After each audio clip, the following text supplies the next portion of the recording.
Welcome to Sujan English Academy. আসসালামু আলাইকুম ওয়া রাহমাতুল্লাহ। প্রিয় শিক্ষার্থীরা, তোমরা কেমন আছো? আশা করছি অনেক ভালো আছো। আমি আবার উপস্থিত হয়েছি আর্টিকেলের নতুন আরেকটি ভিডিও নিয়ে। এই আর্টিকেলের নতুন ভিডিওতে রয়েছে তোমাদের জন্য অসংখ্য হিডেন টিপস। এই আর্টিকেলের গ্রামারের ভিডিওটি এমনভাবে সাজানো হয়েছে যা তোমরা ইতিপূর্বে কখনো করোনি।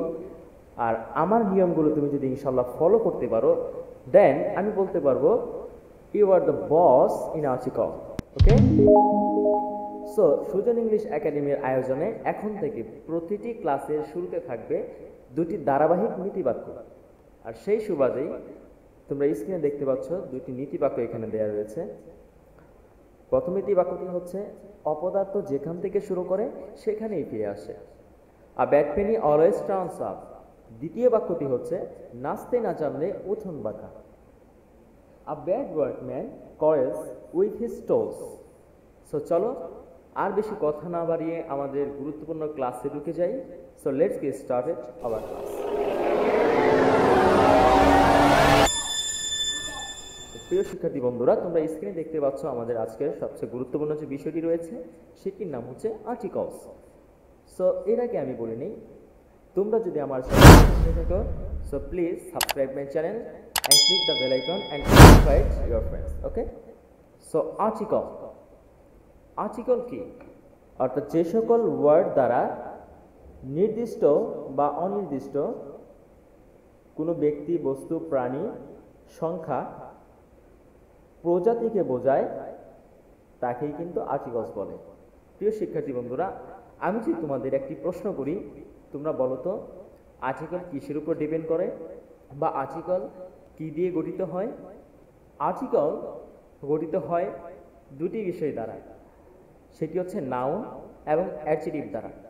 সো তোমাদেরকে যদি কেউ এখন থেকে প্রশ্ন করে, বলো তো আর্টিকেল কি একটি অ্যাডজেক্টিভ এবং আর্টিকেল কি একটি নাউন, দেন তোমরা কি বলবে?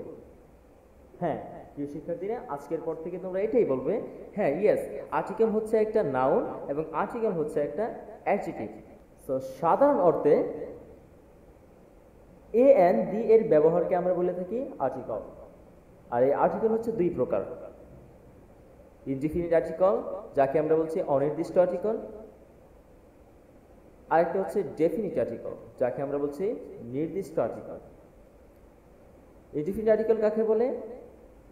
এ এন এর ব্যবহারকে আমরা বলি ইনডিফিনিট আর্টিকেল এবং দি এর ব্যবহারকে আমরা বলি ডেফিনিট আর্টিকেল। সো এখানে দুইটা এক্সাম্পল তোমরা দেখতে পাচ্ছ। A girl is so sweet. আরেকটা এক্সাম্পল হচ্ছে the girl is so sweet. So এখানে একটা বেসিক পার্থক্য রয়েছে। সেই পার্থক্যটা কি?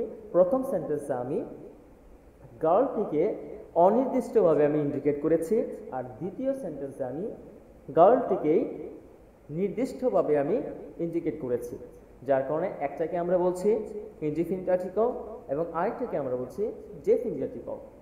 চলো তাহলে আমরা আমাদের রুলসে চলে যাই।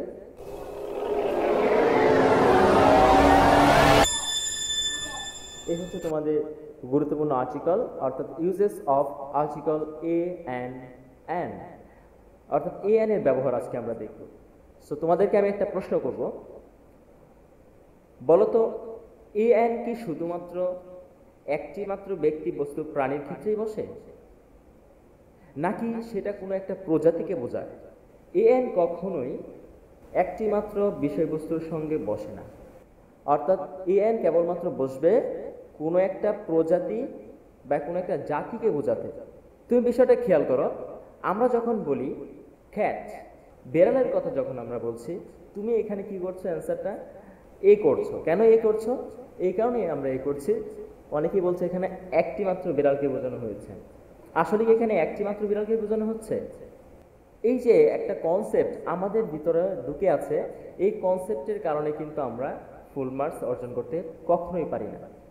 এখানে একটি বিড়ালকে বোঝানো হচ্ছে না, বরং এখানে বোঝানো হচ্ছে বিড়ালের একটা প্রজাতিকে। বিড়াল কিন্তু নানান ধরনের বিড়াল হতে পারে, ঠিক না? সো এখানে একটা গুরুত্বপূর্ণ হিডেন টিপস হচ্ছে এটাই, এ অ্যান ব্যবহৃত হবে কেবলমাত্র একটা প্রজাতির ক্ষেত্রে। সো তোমরা দেখতে পাচ্ছ শর্টকাট নিয়মে কিছু রুলস এখানে দিয়েছি। ওয়ার্ডের প্রথম অক্ষর বাওয়েল হলে বাওয়েল কি এ ই আই ও ইউ, এই পাঁচটি হচ্ছে বাওয়েল। আর আমরা জানি যে ইংরেজিতে অ্যালফাবেট হচ্ছে মোট 26টি বর্ণমালার মধ্যে 5টি হচ্ছে বাওয়েল এবং বাকি যে 21টি রয়েছে সেগুলোকে আমরা বলছি কনসোনান্ট। সো এই বাওয়েলের ক্ষেত্রে আমরা অবশ্যই অ্যান ইউজ করব। For example, an, elephant, ইগ, umbrella, ant, Apple, egg, এই শব্দগুলোর ক্ষেত্রে আমরা ব্যবহার করব অ্যান। কেন? যেহেতু এখানে ওয়ার্ডের প্রথম অক্ষরটি হচ্ছে একটি বাওয়েল, ই হচ্ছে বাওয়েল, ইউ হচ্ছে বাওয়েল, আ হচ্ছে বাওয়েল। সো যখন আমরা ওয়ার্ডের প্রথম অক্ষরটি বাওয়েল দেখতে পাবো তখন কিন্তু আমরা ব্যবহার করব অ্যান। দ্বিতীয়টি হচ্ছে ওয়ার্ডের প্রথম অক্ষর কনসোনান্ট হলে, অর্থাৎ এখানে বিষয়টি হচ্ছে উইদাউট বাওয়েল, বাওয়েল ছাড়া, অর্থাৎ যে বাওয়েলগুলো রয়েছে, যে প্রথমে তোমরা যে বাওয়েলগুলো দেখেছিলে সেই বাওয়েলগুলো বাদ দিয়ে বাকি যে বর্ণগুলো রয়েছে অর্থাৎ মোট 21টি বর্ণ, সেই 21টি বর্ণকে আমরা বলছি কনসোনান্ট। যখন কনসোনান্ট হবে তখন বসবে a. For example, a house, a cat, a book, a man, a bag, a dog, a home, etcetera. So এই যে বিষয়গুলো তোমরা এখানে দেখছো, আমি একটু আগে বলেছিলাম ক্যাট, এখানে কিন্তু একটা বিড়ালের ক্ষেত্রে এই বসেনি, একটা বিড়ালের ক্ষেত্রে কিন্তু এই বসেনি, এবং একটা হাতির ক্ষেত্রে কিন্তু এখানে অ্যান বসেনি, বরং এখানে একটা প্রজাতিকে বোঝাচ্ছে। যেহেতু একটা প্রজাতিকে বোঝায় সেই ক্ষেত্রে কিন্তু এ অ্যান বসে, বরং একটির ক্ষেত্রে কখনোই এ অ্যান বসবে না। কথাটা অবশ্যই তোমরা মনে রাখবে। পরবর্তী রুলসটি হচ্ছে এইচ এর উচ্চারণ অ অথবা আ এর মতো হলে কি বসবে? An. For example, an honest, an hour, an honesty, an honourable, এই শব্দগুলো তোমরা দেখতে পাচ্ছ। অনেস্ট যেখানে উচ্চারণ হচ্ছে অ, অ উচ্চারণ হচ্ছে অনেস্ট, যেখানে প্রথম বর্ণটি অ এর মতো উচ্চারণ আসে, যার কারণে আমরা এখানে বসিয়ে দেব অ্যান। আবার দ্বিতীয়টির মধ্যে কি উচ্চারণ হচ্ছে? আ, আওয়ার, যেখানে আ উচ্চারণ হচ্ছে, যেহেতু আ উচ্চারণ হচ্ছে আমরা এখানে বসিয়ে দিব অ্যান। সো মনে রাখবে, যখন এইচ এর উচ্চারণ অ অথবা আ এর মতো হবে তখন কিন্তু আমাদের অ্যান হয়ে যাবে।